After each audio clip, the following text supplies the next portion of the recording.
Hoje com o pastor Joseph Prince. Alguns dias atrás eu estava lendo sobre o concerto no qual estamos, a nova aliança, no livro de Hebreus, e eu cheguei no versículo que diz assim: um testamento não tem força até a morte do testador, a vítima, certo? No concerto, digamos que o seu avô tenha sido um milionário e deixou algo para você no seu testamento. Você não recebe nada, mesmo seu nome estando lá, até que ele morra. Ou seja, a Bíblia diz que a aliança tem força ou valor somente quando alguém morre. Sempre que participa da ceia do Senhor, a Bíblia diz que você proclama a morte do Senhor. Na verdade, você está dizendo para os poderes e potestades: a aliança tem força na minha vida. Amém? Você declara para o céu que a aliança está em vigor na minha vida. Amém? A aliança de Deus inclui a cura, plenitude, prosperidade e bem-estar para a sua família. Glória a Deus. Eu quero continuar de onde paramos quando preguei algumas semanas atrás, em 2 Coríntios 5,17. Vamos ver esse texto agora. Versículo 17. Portanto, se alguém está em Cristo, aqueles que creem em Cristo são uma nova criatura. Continua dizendo: as coisas antigas já passaram. Eis que novas coisas, ou seja, todas as coisas se fizeram novas. Tudo isso provém de Deus, que nos reconciliou consigo mesmo por meio de Cristo e nos deu o ministério da reconciliação, não da condenação. Ou seja, que Deus em Cristo estava reconciliando consigo o mundo, não lançando em conta os pecados dos homens. Você sabia que o mundo não escutou pregadores cristãos, em geral, dizendo que Deus não está irado, não está aborrecido com você, Deus não lança em conta pecados sobre você. Deus enviou seu Filho para morrer por você. Foi quando ainda éramos pecadores que Cristo morreu por nós. Deus o amou quando estava na sua pior condição. Deus entregou o seu Filho quando você era pecador. Amém? E está muito claro, Deus nos deu o ministério da reconciliação e não da condenação.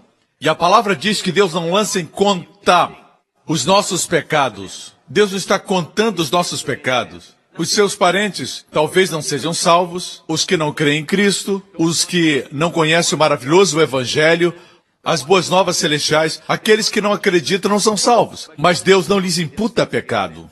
Eles precisam ouvir que Deus não está lançando em conta os seus pecados. Venha para casa. Por que se contentar com a comida dos porcos, quando na casa do Pai existe pão suficiente e sobejando? Amém.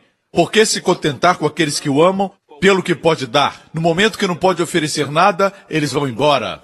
Amém? Volte para a casa do Pai, onde seu amor é incondicional. Ele vai abraçar você mesmo que você ainda cheire como os porcos. Ele vai entregar a você todas as suas bênçãos, porque o seu amor por você é incondicional. Nada pode fazer Deus amá-lo mais e nada pode fazer Deus amá-lo menos.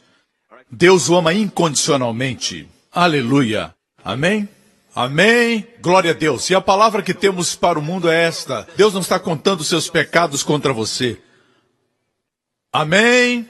Raramente escutamos isso, mas está na Bíblia. Deus não está lançando em conta os pecados dos homens e nos confiou a palavra da reconciliação. Verso 20. Portanto, somos embaixadores de Cristo, como se Deus estivesse apelando por nós. Por amor de Cristo lhes suplicamos, reconciliem-se com Deus. Amém? Deus não está com raiva de você porque está com raiva de Deus. Deus não tem nada contra você porque você é contra Deus. Volte para casa. O Pai está esperando por você. Glória a Jesus. Não importam quais são suas falhas. Ele continua querendo dar a você muitas coisas. Quer derramar muitas bênçãos. Ele anseia por derramar seu amor sobre você. Amém? Deus ama vocês, irmãos. Por isso temos que dizer para o mundo: A boa notícia é que Deus não imputa pecados em você. A morte do seu filho é uma declaração de que Deus ama você. No lugar de punir seus pecados, Ele pegou seus pecados e os colocou sobre Cristo. E Deus puniu seu filho no seu lugar, para que Deus não puna você por seus pecados. O pecado não pode ser punido duas vezes. É a lei da dupla punição. Nenhum crime pode ser julgado duas vezes segundo a lei. Amém? Glória a Deus. Amém? Você é advogado, né? Percebi o advogado concordando. Estamos em boas mãos, aleluia. Agora, o versículo seguinte diz algo muito poderoso que aconteceu quando Jesus morreu no nosso lugar. Deus tornou pecado por nós aquele que não tinha pecado. Jesus não tinha pecado. Pedro falou que ele não cometeu pecado. João disse nas suas epístolas que nele não havia pecado. Ele não conhecia o pecado, não cometeu o pecado e nele não havia pecado. Mas a Bíblia diz que aquele que não tinha pecado se tornou pecado por nós ali na cruz, para que nós nos tornássemos justiça de Deus. Veja, algumas semanas atrás Deus começou a falar comigo, compartilhei com os pastores, que chegou o momento e todos os anos eu gosto de dar um curso para que você entenda mais a respeito da nova aliança e da justiça. Amém? Nós temos estado em um avivamento. Já tem anos, uma revolução do Evangelho, e essa nova geração precisa ouvir o que eu compartilhei anos atrás. Amém? E Deus adiciona sempre algo novo para nós. Amém? Está pronto para esse curso especial? Essa mensagem vai trazer renovação para você. Glória a Deus. Vamos rever o versículo 21. Deus tornou pecado por nós aquele que não tinha pecado, para que nele nos tornássemos justiça de Deus. Deixe-me falar algo sobre a justiça, ok?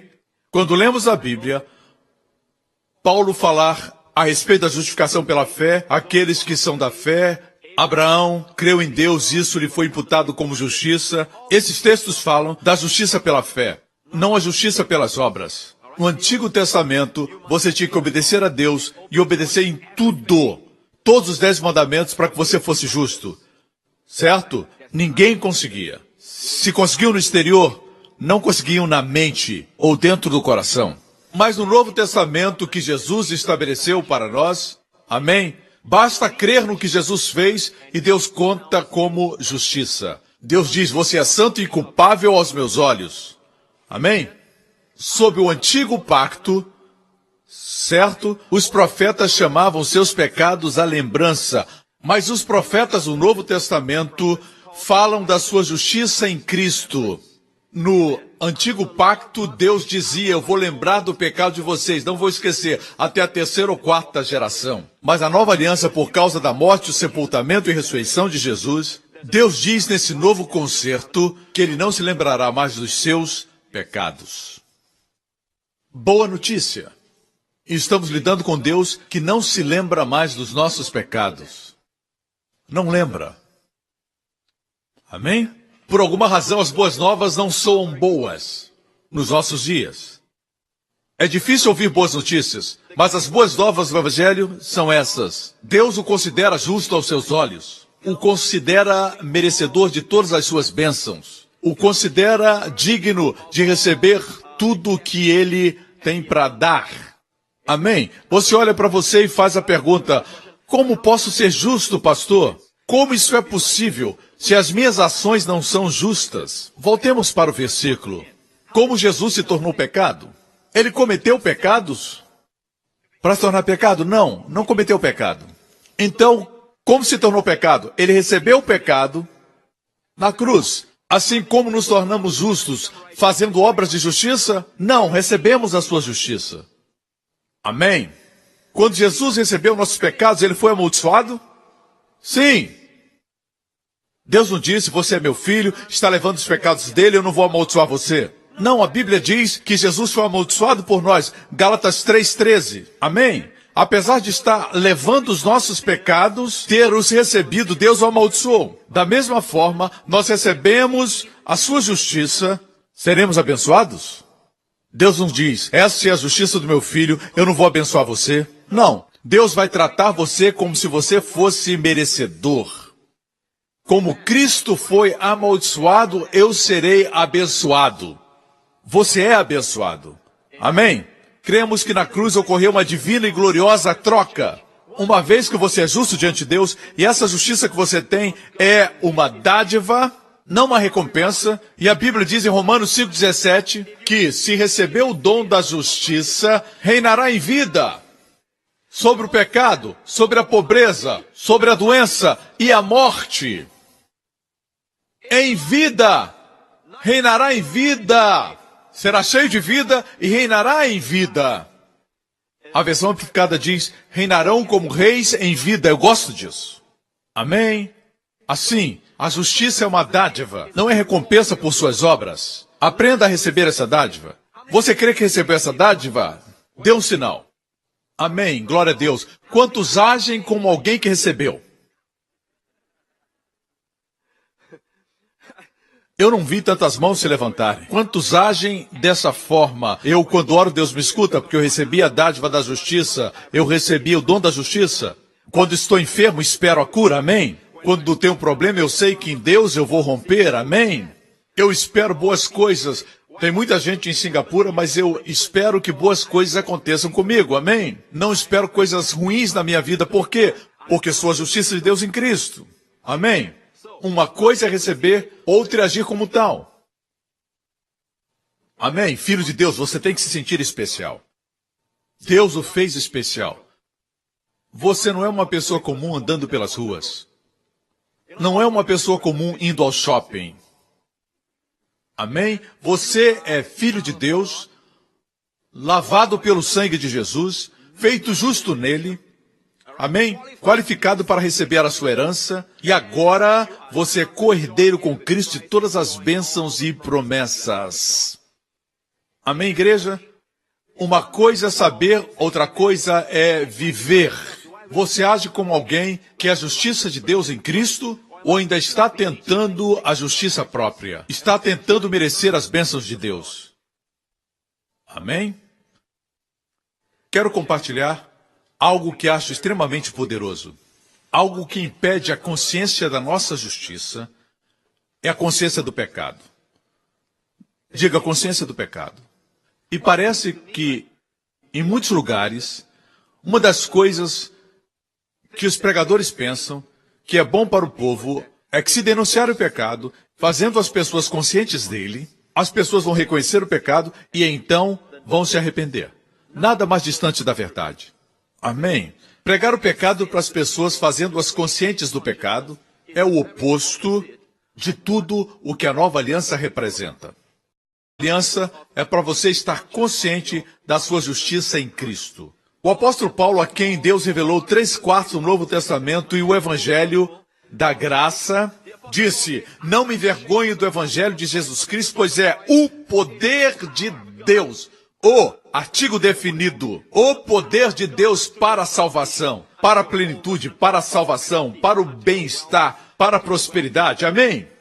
O poder de Deus se encontra no Evangelho. Qual é o Evangelho que Paulo pregava?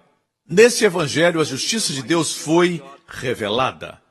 Não foi no pecado do homem que foi revelado, mas na justiça de Deus dada a você. Amém? Temos escutado isso? Se não temos, não. Estamos escutando o verdadeiro evangelho que Paulo pregava. Amém, igreja? Veja, qual o maior problema com o corpo de Cristo? A consciência do pecado.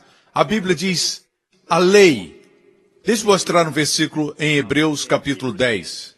Versículo 1. A lei traz apenas uma sombra dos benefícios que hão de vir. A lei não são os benefícios que hão de vir. A lei é uma sombra. Minha esposa gosta do fato de eu sempre ter uma foto dela na minha carteira. Tem uma foto dela que sempre está comigo. Glória a Deus. Essa não é foto, essa também não é. Tenho só uma foto de duas mulheres. A minha mulher, aproxime a câmera. Essa é a foto da minha esposa e da minha filha. Mas você sabia que isso é uma sombra? É uma figura. Beijei só o papel. Certo? Não foi o real. O real beija de volta. Não é assim. Eu sei que ela vai assistir e ela vai me pegar. Veja só. A sombra jamais poderá suprir plenamente. Se você tem fome, certo?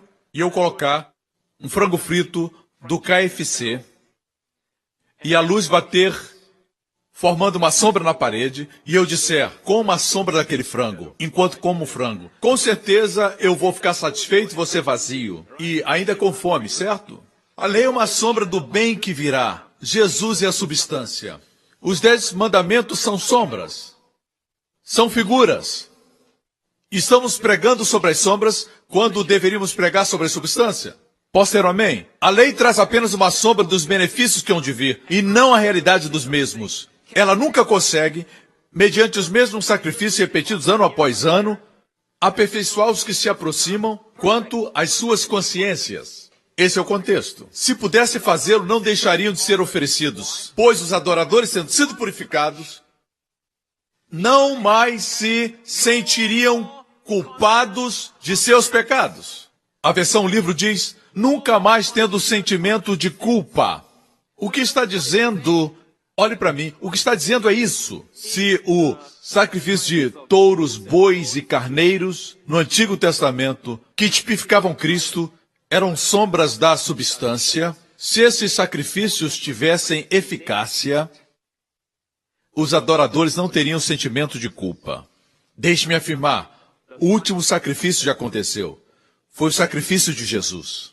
Foi um sacrifício eficaz? Vamos ao versículo 11, no mesmo capítulo. Dia após dia, todo sacerdote apresenta-se e exerce os seus deveres religiosos, repetidamente oferece os mesmos sacrifícios que nunca podem remover os pecados. Touros, carneiros, oferecidos todos os dias, que nunca podiam remover os pecados. Uma coisa é esconder o pecado. Por exemplo, a minha roupa aqui tem manchinhas, bolinhas, mas isso aqui é moda. Mas imagine que tem uma mancha. Se na minha camisa tivesse uma mancha de tinta e eu cobrisse com meu paletó, seria chamado expiação ou cobertura. Expiar é cobrir. No Antigo Testamento os pecados eram cobertos pelo sangue de bodes e touros. Mas no Novo Testamento o sangue de Jesus removeu. Amém? Nada como o sangue de Jesus. E é gratuito. Aleluia. Glória a Deus. Amém? Não cobre, remove. Posso ter um amém? Assim, a Bíblia diz que esses sacrifícios não podiam remover, somente cobrir. Cobrir, cobrir, cobrir, até que Jesus viesse remover. Por sua morte na cruz. Mas quando este sacerdote acabou de oferecer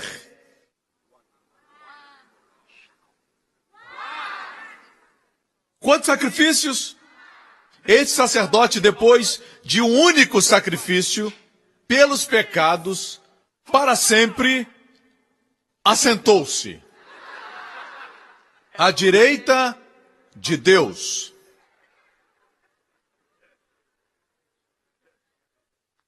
Agora, ele sentou porque o trabalho terminou. Voltemos ao verso 11. Dia após dia, todo sacerdote apresenta-se. Se apresentava. Estava de pé, ele não se sentava, porque a obra nunca concluía. Oferecia repetidamente, diariamente, os mesmos sacrifícios. Mas Jesus ofereceu o único sacrifício, pelos pecados, para sempre, e assentou-se. Amém? Sua obra foi concluída. Agora, de acordo com Hebreus 10, versículo 2, adoradores tendo sido purificados, não mais teriam consciência de seus pecados. Por que nos sentimos culpados, conscientes do pecado? Essa consciência lhe rouba a fé, rouba a sua iniciativa, rouba de você o sentimento de ser favorecido por Deus, rouba de você a boa vida que Cristo prometeu lhe dar. Amém? Mas alguns acreditam ainda que o propósito da pregação é fazer as pessoas se sentirem culpadas. Mas o evangelho é para fazer as pessoas conscientes de Jesus. Amém, igreja? Para esse sentimento de culpa A resposta é o Evangelho, mas ainda tem pessoas que pensam que o Evangelho é a revelação do pecado. Não, não. Os profetas do Antigo Testamento relembravam seu pecado. Os profetas do Novo Testamento fazem você se lembrar da justiça de Cristo em sua vida, em sua consciência. Amém? Boas novas? Notícias muito boas. Amém? Temos que viver assim. Haja assim, filho de Deus. Ao sair daqui, espere que o sol esteja brilhando sobre você. Amém? Tudo no universo gira ao redor do homem e da mulher justos. A Bíblia diz claramente em Tiago, a oração do justo pode muito em seus efeitos. Fala de você. De você. Sua oração é eficaz. Jesus disse no Antigo Testamento, quando eu falo Antigo Testamento, me refiro ao que aconteceu antes de Jesus morrer na cruz do Calvário. O novo concerto começou com a sua morte. O testamento não tem força sem a morte do testador. Certo? Correto? Quando o Novo Testamento começou? Quando Jesus morreu, ressuscitou e foi para o céu, para a destra do Pai. Amém? No dia de Pentecoste, de fato começou um novo concerto. Amém? Assim, quando Jesus pregou o Sermão da Montanha, podemos afirmar que era parte do Antigo Testamento. Existem muitas verdades do Novo Testamento, mas Jesus ministrou para os judeus dos seus dias e usava a linguagem do Antigo Pacto. Amém? Por isso diz, tenho muito a dizer, mas quando o Espírito vier, ele os guiará por toda a verdade do novo concerto. Amém? Amém? Assim, o próprio Jesus, escute com cuidado, veio para ser o sacrifício. Não veio para ser um novo legislador. Veio para morrer por nossos pecados. E ser o eterno e único sacrifício. Amém? Assim, quando você tem sentimento de culpa, você não está no lugar que deveria estar. Ei, não está onde deveria estar, em Deus. Deus não quer você consciente do pecado. Ele quer que você seja consciente de Jesus. Deus quer que você se sinta justo. Posso ter um amém? Recentemente o Senhor falou comigo e disse, não somente culpa pelo pecado, mas de todos os derivados do pecado. Não os quero conscientes dessas coisas. Por exemplo, a consciência da doença. Deus não quer que você esteja consciente da enfermidade. Deus não quer que você pense na falta. Deus não quer você consciente da morte. Deus quer que seja consciente da vida, consciente da saúde, consciente de Jesus Cristo. Posso ter um amém?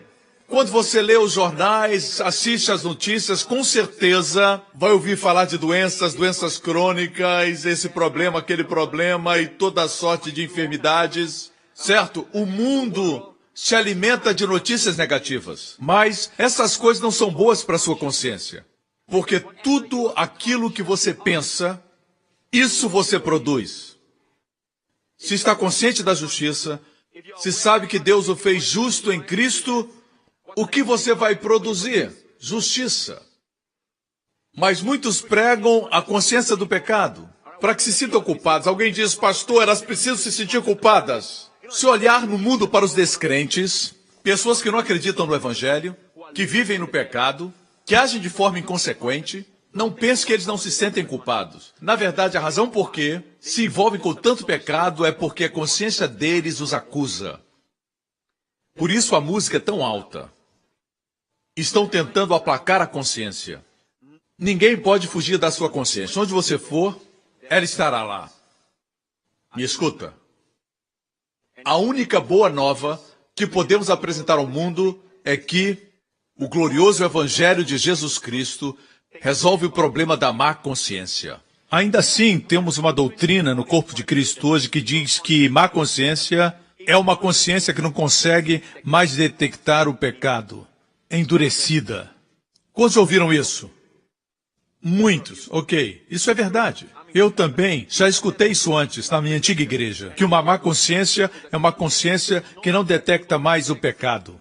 Verdade? Em Hebreus capítulo 10 ouvimos falar da consciência de pecado. Diz que Jesus ofereceu o único sacrifício e no verso 22 diz, tendo os corações aspergidos para purificar de uma consciência culpada. Corações aspergidos com sangue. Para purificar da má consciência. O que é má consciência? Um sentimento constante de culpa. Um sentimento de derrota. um sentimento de depressão, angústia. Você se sente mal, impuro. Isso é sentimento de culpa e nós fomos libertos disso.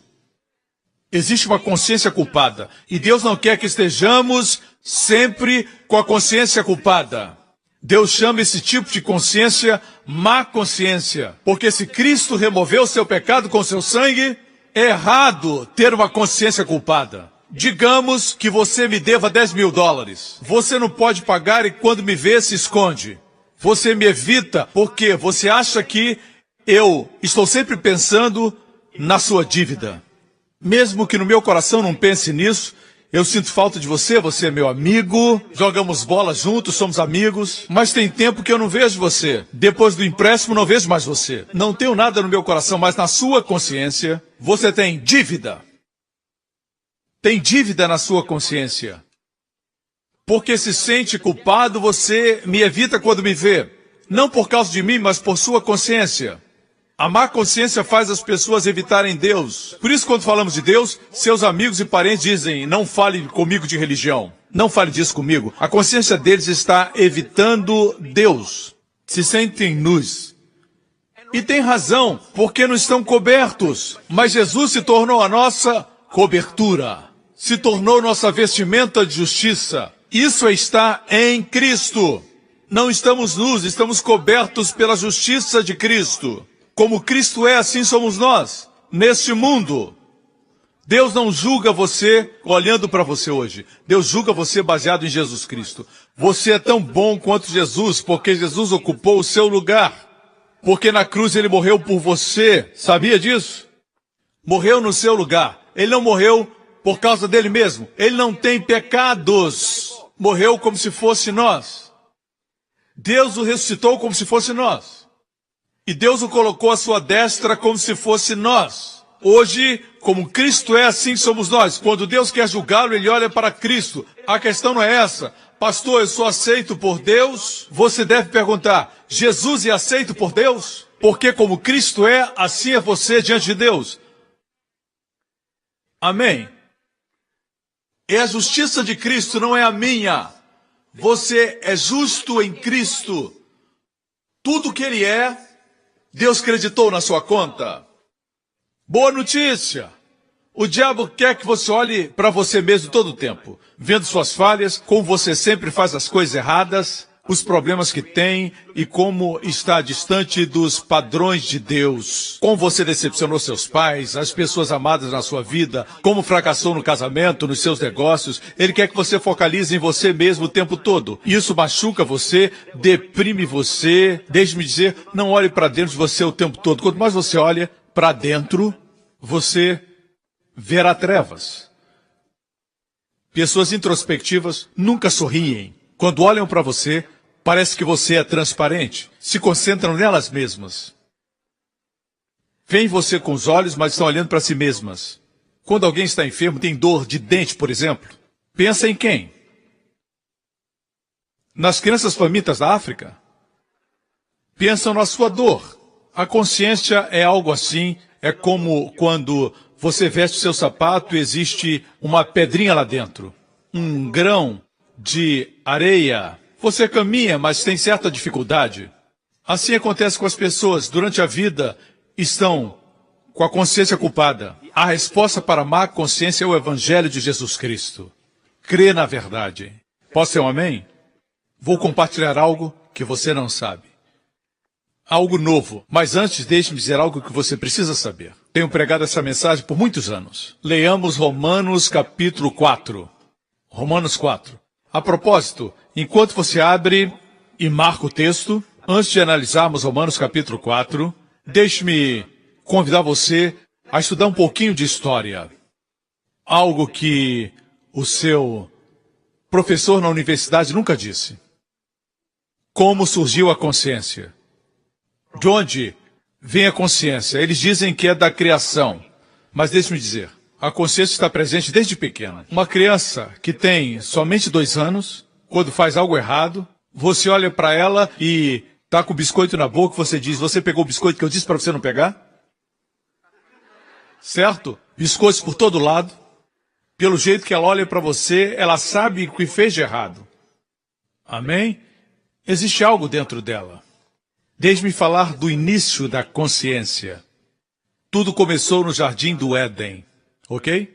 Qual foi a árvore que Deus mandou que o homem não comesse? Deus deixou que ele comesse de todas as árvores, certo? Deus foi generoso e disse, podem comer de todas as árvores.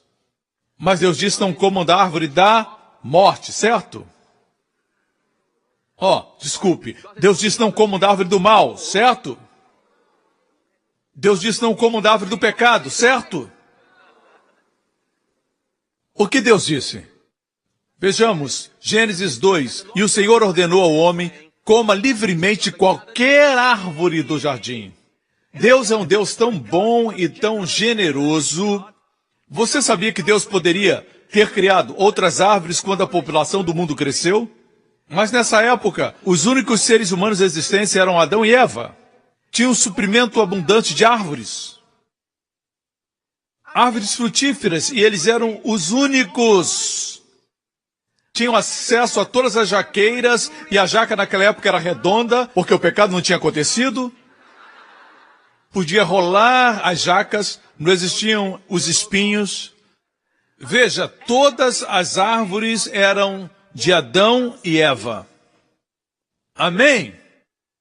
Tinham abundância, Deus é generoso. Nosso Deus não conhece a palavra suficiente. Ele dá mais do que o suficiente. Amém? Amém? Deus não somente deu, mas Deus deu com estilo. Olha o estilo como Deus deu para o homem. Deus disse, coma livremente. Coma, é grátis. Coma livremente. Amém? E Deus disse, da árvore do conhecimento, para mostrar que vocês me honram e respeitam, de todas as árvores podem comer. Mas da árvore do conhecimento do bem e do mal. Da árvore do conhecimento do bem. Quero enfatizar isso. Árvore do conhecimento do bem e do mal. O conhecimento do bem pode matar tão rapidamente quanto o do mal.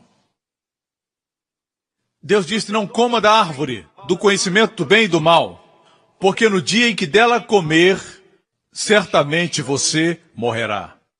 No hebraico, morrendo, morrerá. Morrerá espiritualmente e depois um dia morrerá fisicamente. Uma vez mais, qual foi o nome da árvore que Deus mandou que eles não comessem seu fruto? Porque morreriam. Qual o nome da árvore? Árvore do mal? Não. Árvore da morte? Árvore do pecado? Não. Árvore do conhecimento do bem e do mal. O que é isso? Ali você tem a lei. Bem ali. Logo no início, Deus disse, o homem não pode viver pela lei. Se o homem viver pela lei, morrerá. Me ouve, a lei é justa, verdadeira e boa. Mas não pode fazê-lo justo, não pode justificá-lo, não pode fazê-lo bom. Só Jesus pode. Porque através da lei, diz a Bíblia, vem o conhecimento do pecado. Vejamos Romanos 3, versículo 20. Porque ninguém será declarado justo pela obediência à lei. Mediante a lei nos tornamos plenamente conscientes do pecado. Não conscientes da justiça, mas do pecado. Já tinha lido esse texto? Pela obediência da lei, ninguém é justificado. Estava lendo esse texto e nunca havia visto isso. Pensei que dissesse, pela lei ninguém será justificado. Não diz isso. Diz mesmo que obedeçamos à lei. Ninguém é declarado justo. Mesmo pela obediência da lei, ninguém será declarado justo. Pela lei nos tornamos plenamente conscientes do pecado. A consciência da culpa. Você viu? De onde vem a consciência da culpa? Deus disse, mas não coma da árvore do conhecimento do bem e do mal. Ou seja, viva diante de mim sem consciência do pecado, sem conhecimento do bem e do mal, usufruindo da minha presença, dizendo, o Senhor é tão santo, eu sou tão impuro, como podemos caminhar juntos em unidade? Tentei fazer um verso para rimar, mas não consegui. Não deu certo. Assim, Deus não queria isso, sabia? Se eu convidar a minha filha Jéssica para uma caminhada, eu não quero que ela se sinta indigna de caminhar comigo. A caminhada seria difícil. Então, de onde veio essa consciência? O homem comeu, o diabo tentou. Primeiro Eva, e depois Eva trouxe o fruto a Adão. Eles comeram e algo aconteceu no interior deles que eles não tinham antes. Agora estavam conscientes. Deixe-me mostrar algo. Deus veio ao entardecer, como sempre vinha, ter comunhão com eles. Toda a tarde. Devia ser maravilhoso estar com Deus. Ele vinha no finalzinho da tarde. Assim o Senhor Deus veio e falou com Adão assim: onde está você? Deus sabia onde ele estava? Claro. Eu estava pensando, Deus não faz perguntas sem uma motivação. Ou brincando de pique-esconde como nós brincamos com os nossos filhos. Eles se escondem e deixam a metade do corpo para fora. O traseiro fica aparecendo. Quando são bem pequenos, eles colocam a mão nos olhos. Se eu não posso ver, você não pode me ver. Onde está você? Onde está você? Deus não estava brincando com eles. Adão se escondeu de Deus. Onde você está? Ele respondeu: ouvi teus passos no jardim e fiquei com medo, porque estava nu. Essa nudez não era somente a nudez física. Ele se enxergou não digno de Deus. Ele desenvolveu a consciência do pecado. A má consciência. Estava ciente das suas limitações, ciente das suas fragilidades. Estava consciente. Não tinha essa consciência antes, não tinha. Quando Deus chegava, ele caminhava com Deus, não tinha consciência da sua impureza, mas agora ele estava ciente das suas limitações, das suas falhas e pecado. Tive medo porque estava nu. Deixe-me afirmar a razão de todos os medos. Alguns têm medo de contrair uma gripe. Alguns têm medo de contrair a gripe asiática. Alguns têm medo que a bolha imobiliária estoure. Alguns temem que a prosperidade aqui em Singapura não dure muito. Alguns temem que vão contrair uma enfermidade, uma doença e vão morrer. Muitos têm um profundo medo da morte. As pessoas têm medo de perder um ser amado. Mas todos os medos vêm do primeiro medo no jardim do Éden. Tive medo porque estava nu. A consciência do pecado traz todos os medos da nossa vida. Por outro lado, quando você sabe que está bem com Deus, ele remove todo o medo. Certo? Todos os medos procedem da mesma raiz de medo. Um medo de que você está aquém da justiça de Deus. Medo da punição de Deus, da mão de Deus, de que Deus traga juízo. Todos esses tipos de medo procedem da consciência da culpa. Me escutam. Não sei qual igreja de onde você procede, mas quantos pode dizer: pastor, eu também fui de uma igreja que valorizava a consciência do pecado. Levante a mão. Ou fui o único que ouvi essas mensagens? Os que levantaram as suas mãos foram aqueles que já participaram de igrejas que valorizavam a consciência do pecado. Essa outra geração, olhe para essas mãos levantadas. Veja que a maior parte nunca ouviu isso. Vocês são abençoados. Vocês são abençoados e privilegiados. Nasceram nessa igreja. Mas muitos de nós participamos de igrejas que pregavam a consciência do pecado. Amém? Suponhamos que alguém lhe diga: o pastor Prince pagou todas as dívidas que você tinha. Amém?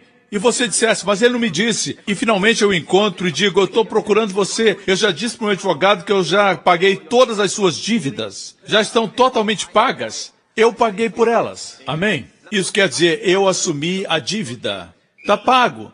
Você não me deve absolutamente nada. Isso é legal. Veja aqui o contrato. Você não me deve nada. E logo o nosso relacionamento fica bem. Podemos sair juntos para assistir um show. Imediatamente, a dívida não está mais na sua consciência. Imagine que eu mostre para você o contrato que diz que sua dívida está paga, está assinado, ok? E é um contrato assinado e autorizado por uma firma de advocacia em Singapura. E você olha e diz: eu não acredito. Você sabia que a Bíblia é um documento legal de Deus? Mas você não acredita. Mesmo eu tendo pago as suas dívidas, e eu convido a assistir um filme, você diz: eu não me sinto muito bem hoje. Eu não me sinto bem por causa da minha dívida. Já está pago. Ah, mas eu tenho um sentimento aqui que eu devo alguma coisa para você. Depois que eu pagar, a gente vai para o cinema. Isso vai me trazer tristeza. Não vai me fazer sentir, você vai me pagar, isso é muito bom. Só um avarento diria isso. Eu me sentiria triste. Não seria uma amizade verdadeira, não por causa da dívida, não por causa do pecado, mas porque não acreditou em mim, quando eu disse que paguei. A dívida agora está na consciência, não está mais no livro de dívidas. Porque Jesus morreu por você, não existe mais no céu um registro de dívidas. Não está mais diante dos olhos de Deus, mas para alguns crentes está na sua consciência. E por quê? Porque eles não creem no documento legal, as Escrituras. O único sacrifício pelos pecados está pago. Jesus pagou com saldo pelos nossos pecados. Jesus é um pagamento com sobra. É como se alguém devesse 10 mil e alguém pagasse 1 milhão pela dívida. E você ainda não crê. Isso entristece o Espírito Santo. Amém? Vocês me escutam? Deus veio e disse, onde está você? Ele disse, tive medo porque estava nu. Amém? E Deus perguntou, quem lhe disse que você estava nu? Deus não disse, você está nu? Você está nu? É claro que você está nu. É isso que eu diria. Mas Deus disse, quem disse para você que você estava nu? Pergunta interessante. Quem lhe disse que você estava nu? Você pode responder, quem disse a Adão que ele estava nu? O diabo? Não exatamente. A consciência dele chegou perto, certo? A consciência é parte, mas a consciência veio por causa da árvore. A árvore do conhecimento do bem e do mal. Foi depois de ter tomado o fruto da árvore do bem e do mal que percebeu que era pecador, que estava nu, que descobriu que lhe faltava algo. Ele estava sem a consciência da provisão.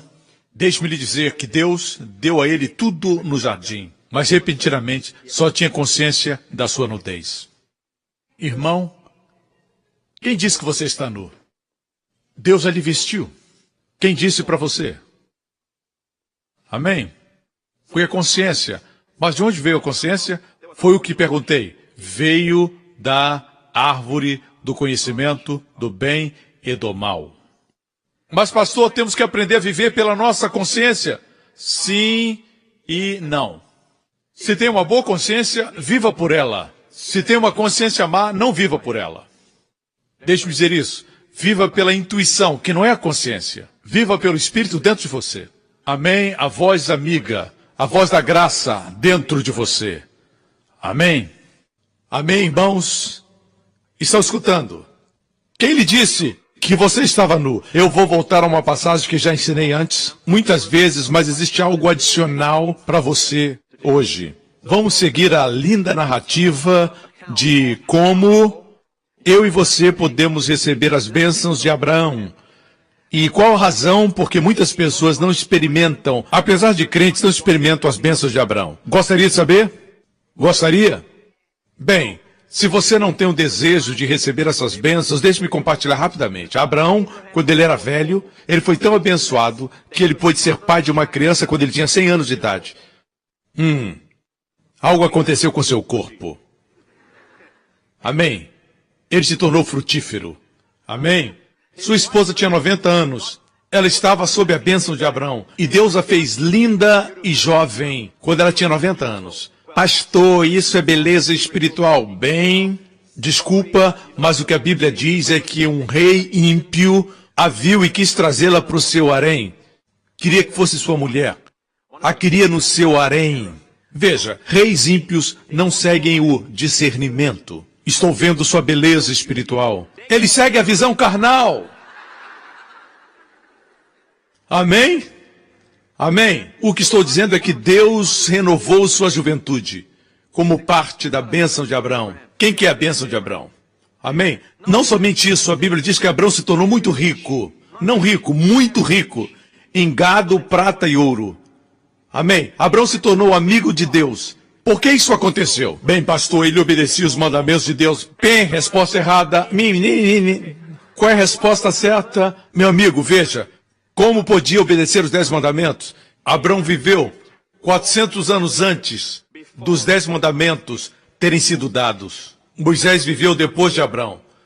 Como a Bíblia diz que Abraão era amigo de Deus, ele não tinha leis para guardar. E Deus o chamou amigo. A Bíblia diz que nós somos semente de Abraão. Abraão caminhou com Deus? Sim. Abraão experimentou a companhia e a amizade de Deus, mas não havia lei. Foi tudo pela fé. Assim caminhamos em santidade e poder hoje. Não caminhamos conscientes da lei, caminhamos conscientes de Deus, como nosso amigo e nosso Pai. Jesus é nosso Salvador, Redentor e nosso melhor amigo. Posso ter um amém? Eu sinto a unção quando falo assim. Aleluia! A presença do Senhor está sobre mim. Amém? Aleluia! Glória a Deus. Deixe-me dizer isso. Igreja, se quer ver as bênçãos de Abraão hoje, com seus olhos físicos, não espirituais, físicos, se quer ver uma amostra hoje, olhe para os judeus. O povo judeu hoje não é numeroso, mas se destacam no entretenimento, na ciência, são grandes quanto as invenções. As maiores invenções foram feitas pelos judeus. Em termos de nacionalidade, o maior número de prêmios Nobel foram dados aos judeus. Estão na área do entretenimento, da mídia, e muitos são bilionários. Os mais ricos no passado e no presente são os judeus. Amém. Se olharmos para os judeus hoje, eles não são a maioria. Quando olhamos para o povo, pensamos que eles são a maioria, porque estão em proeminência, mas são minoria. Quem é a maioria? Os indianos. Os chineses. Amém. E eu sou a mistura deles. Eu sou um xindiano. A minha mãe é chinesa, meu pai é indiano.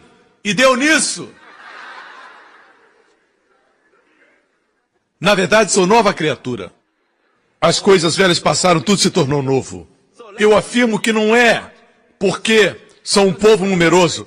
Eles são minoria. Eles não são muitos. Mas neles vemos a amostra da bênção de Abraão. Só tem um pouco. Quem quer a plenitude? Desculpe, mas tenho que advertir você antes. Pode dar a você riquezas como você nunca imaginou. Você aguenta isso? Pode fazer de você saudável e forte e pode reverter o seu envelhecimento. O ciclo de envelhecimento. Está preparado para isso? Vovó, você está preparada para o vovô se tornar como Abraão? Amém. Pode não qualificar mais para os benefícios da terceira idade. Está seguro que quer as bênçãos de Abraão? A pergunta é por que não vemos essas bênçãos no corpo de Cristo hoje? Não as vemos. E por quê? Deixe a Bíblia responder. O documento oficial de Deus. Romanos 4. A promessa que ele seria o herdeiro do mundo. Qual era a promessa? Que Abraão seria o herdeiro do mundo. Para ser o herdeiro do mundo, precisa se tornar rico. Como alguém pobre pode ser herdeiro do mundo? Amém? Para ser herdeiro do mundo, você tem que ter saúde. Como alguém pode ser herdeiro do mundo estando sempre enfermo? A grande promessa de ser herdeiro do mundo inclui outras bênçãos. Riqueza e saúde. Amém? Não tenha medo de falar riqueza e saúde. É parte da bênção de Abraão. A promessa é que ele seria o herdeiro do cosmos, do mundo. Por que não vemos os crentes, que são semente de Abraão, como a Bíblia diz, experimentando essas bênçãos? Por quê? Porque essa promessa, diz a Bíblia, que seria o herdeiro do mundo para Abraão e sua semente, não era pela lei, mas mediante a justiça que vem da fé. Não é através da lei. A igreja por muito tempo está tentando receber essas bênçãos pela lei. Tentam conseguir pela obediência. Tentam conquistar pelas boas obras. Tentam conquistar pela conduta. Quanto mais tentam conquistar, mais distantes ficam dessas bênçãos. Porque esta promessa não era para Abraão e sua semente através da lei, mas mediante a justiça que vem da fé. Quanto mais você acorda pela manhã e diz, Deus, eu agradeço, porque o Senhor me vê justo, eu sou a justiça de Deus em Cristo, não é pelo que eu fiz, mas pelo que Cristo fez. Eu agradeço porque o Senhor me vê justo, me trata como alguém justo, eu recebo essa dádiva e você sai para a luta e para vencer. Quanto mais você crê, mais você fala nisso, fica mais difícil você fracassar e não ser vencedor. Vai ser muito difícil ficar deprimido. Vai ser muito difícil ser pobre, porque algo no seu interior será como uma bola de borracha que você afunda dentro da água e ela sobe. Quanto mais você confessa que é a justiça de Deus pela fé, alguma coisa sobrenatural acontece dentro de você que levanta você acima das circunstâncias, levanta você acima do natural e faz você reinar em vida através de Jesus Cristo. Esse chinês indiano gosta de pregar. Glória a Deus. Igreja, é isso que Jesus veio nos dar. Você está gostando? Vejamos a próxima frase.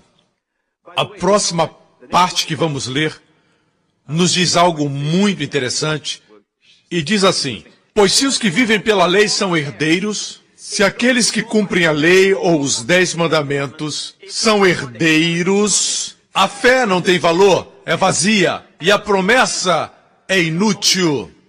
Você já me ouviu falar nesses 2 versículos, certo?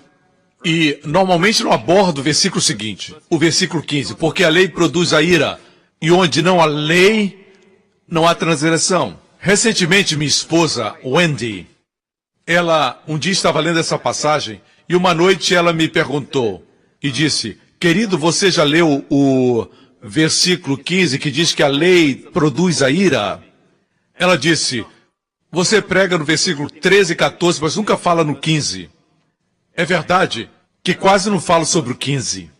E ela disse, a lei produz ira, diz aqui.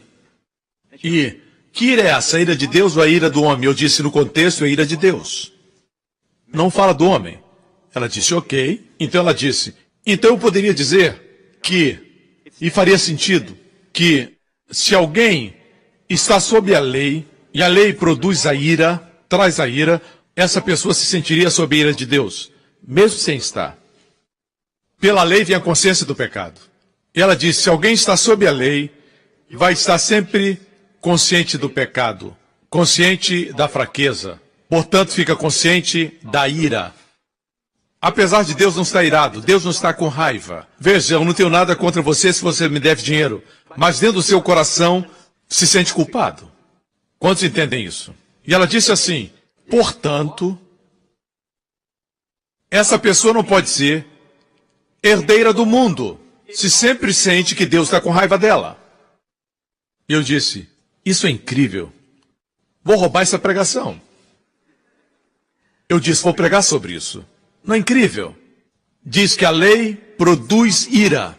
Diz, se os que vivem pela lei são herdeiros, a fé não tem valor, e diz que a promessa não vem pela lei, mas mediante a justiça que vem da fé. Se você acredita que Deus está com raiva de você, você nunca será herdeiro. E por isso não experimenta as bênçãos do pai Abraão. Amém? Irmãos, ainda estou processando essa verdade, dessa revelação poderosa. Amém? Eu quero dizer algo muito interessante. Nos evangelhos, Jesus só falou que 2 pessoas tinham grande fé. E o Senhor me mostrou que ambas eram gentias. Ambas não eram judias. E Jesus disse que tinham grande fé. Gentios. Um centurião e uma senhora, que era a dona de casa. O Senhor me disse, procure o denominador comum. Eu disse, como assim? Uma é mulher, outra é homem. Um estava em Cafarnaum, a outra no norte. Um era um capitão e a outra era uma dona de casa. Eu disse, Senhor, não vejo nada em comum. E o Senhor me disse, ambos eram gentios. Ou seja, não conheciam os 10 mandamentos. Não seguiam a lei, mas eram conscientes de quem era Jesus. Viram nele o amor, a compaixão, a vontade de curar, de libertar. Aleluia! É isso que a igreja precisa. Mas quando nós pregamos a respeito do amor de Jesus, alguém diz, ele curou os outros, mas não me cura, eu não sou digno. É isso que as pessoas dizem. Verdade? Ele vai prosperar aquela pessoa porque ela fala em línguas, é espiritual. Deus vai agir na vida dela, mas não em mim. Veja, nesse momento, sem perceber, você se submete à medição da lei. E é isso que está roubando você dessa grande fé. Se você esquecer a lei, esquecer suas falhas e ser consciente de Jesus, que Ele é a sua justiça, Ele é a sua cura, é tudo o que precisa. Se perceber o seu amor, como deseja o seu bem-estar e sua prosperidade. Ele quer o bem-estar da sua família. Amém? Amém? A Bíblia diz que o diabo anda ao nosso derredor como um leão que ruge. Esse som. Aslan voltou. Como um leão que ruge. Eu pensava, como ele anda como um leão que ruge? A lógica diria que é para amedrontar as pessoas. Amedrontar com o quê? Temor. Boa resposta. Mas temor do quê? Não sei. Assim, queria me aprofundar e um dia descobri que é melhor quando a Bíblia interpreta a Bíblia. E descobri em Provérbios 19, versículo 12. Diz, a ira do rei é como o rugido do leão. Deixemos a Bíblia interpretar a Bíblia. Ela é o melhor comentário bíblico. Mas a sua bondade é como orvalho sobre a relva. Quem é esse rei? Nosso Senhor. Deus é o nosso rei. Jesus é o nosso rei. Amém? Sua ira é como o rugido de um leão. Amém? E ele está rugindo não contra nós, mas contra nossos inimigos. Contra as doenças, contra a maldição. Ele rugiu na cruz, aleluia. Mas sua bondade está sobre nós. E sua bondade é como orvalho sobre a relva. Amém? Quando a Bíblia diz que o diabo anda ao nosso derredor como um leão que ruge, o que ele está fazendo? Está fingindo que é Deus. Tentando dizer, Deus está com raiva de você. Ele está com raiva porque a ira do rei é como o rugido de um leão. Ele tenta dizer, Deus está com raiva, olha o que você fez. Veja o seu pecado. Vê o que você tem feito. Ele ruge contra você. Amém? Você sabia que esse rugido tem feito muitos crentes medrosos? Temos aqui o pastor Gabriel, que era um professor. E ele vai concordar comigo quando disser isso. Veja, ele tem ensinado toda a vida. Ele é um professor da Bíblia, bem como professor secular, durante algum tempo. Deixe-me dizer algo sobre ensino. Quando você ensina, precisa paciência. Porque uma criança é lenta não quer dizer que ela seja burra. Einstein era o último da sua turma, bem como Thomas Edison. Mas eram brilhantes, incríveis. Amém? Graças a ele nós temos a luz elétrica. Thomas Edison, o último da turma, ele foi o inventor da lâmpada. Deixe-me dizer-lhe isso. Igreja, quando demonstramos para as crianças que estamos com raiva, quando elas erram, depois disso, apesar de serem inteligentes, elas não aprendem, porque a ira produz o erro. Faz você errar mais, fracassar mais. Amém?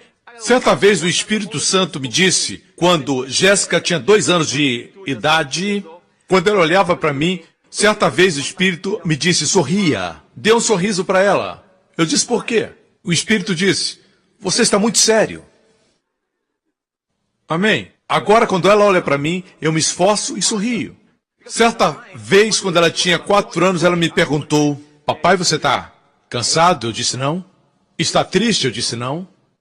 Eu me sentia bem. Ela disse, está com raiva? Eu disse, não. Por que essa cara? E eu me olhei no espelho. Às vezes, o seu rosto não reflete o que está dentro. Quantos entendem isso? As crianças são muito sensíveis ao seu rosto. A razão por que elas não aprendem mais é porque os professores ficam... Ai, ai, ai, ai. Não precisamos de professores assim. Precisamos de professores pacientes, amém? Amém, igreja? Tranquilos. Amém? No momento que você mostra uma cara feia para uma criança, esse aluno não vai gostar da matéria. A criança vai ter aversão àquela classe. Não por causa do assunto, mas por causa do rosto do professor. E às vezes, quando mudam o professor e entra um professor encorajador, o que acontece? A criança começa a gostar da matéria, por causa da paciência do professor. O diabo fica rugindo como leão, dizendo: Deus está com raiva de você. Mas, amigo, Deus não está com raiva de você, Ele está esperando que você volte para casa. Ele não está considerando as suas falhas, mas diz: venha para o lar. Amém, igreja? E essas são as boas novas. E eu afirmo, igreja, Deus ama vocês. Sua face resplandece, porque vocês são a justiça de Deus em Cristo. Quando sair daqui, lembre. As pessoas dizem: não sabemos quem vai ser o próximo a morrer, quem vai ter o próximo acidente. Não se preocupe com isso, não se preocupe com os outros. Cuide de você. Haja como alguém que é justo, que é correto em Cristo. Declare: 1000 cairão ao meu lado, 10.000 à minha direita, e não serei atingido. Durante a Segunda Guerra Mundial, nas Filipinas, um soldado americano que possui uma Bíblia pequena no seu bolso foi atingido por uma bala. A bala não penetrou, ela ficou presa na Bíblia.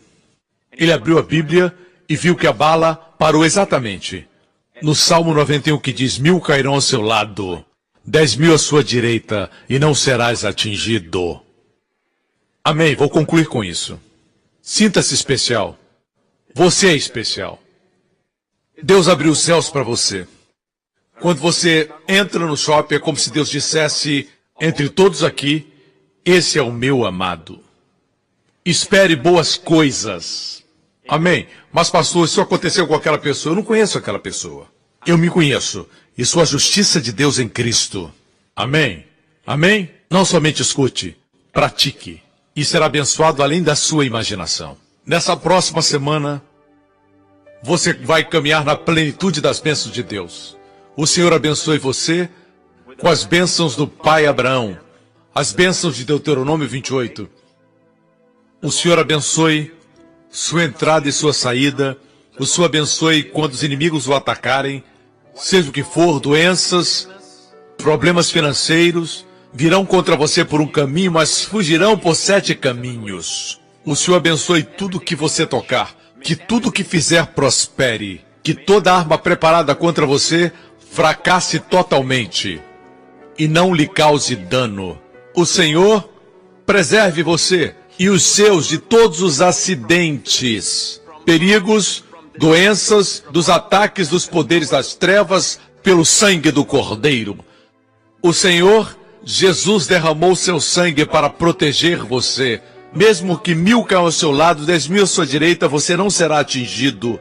O Senhor faça a sua face brilhar sobre você e seus filhos e conceda favor para você e para os seus. Que você e a sua família caminhem no favor de Deus, que os seus filhos tenham o favor de seus mestres na escola e dos seus amigos.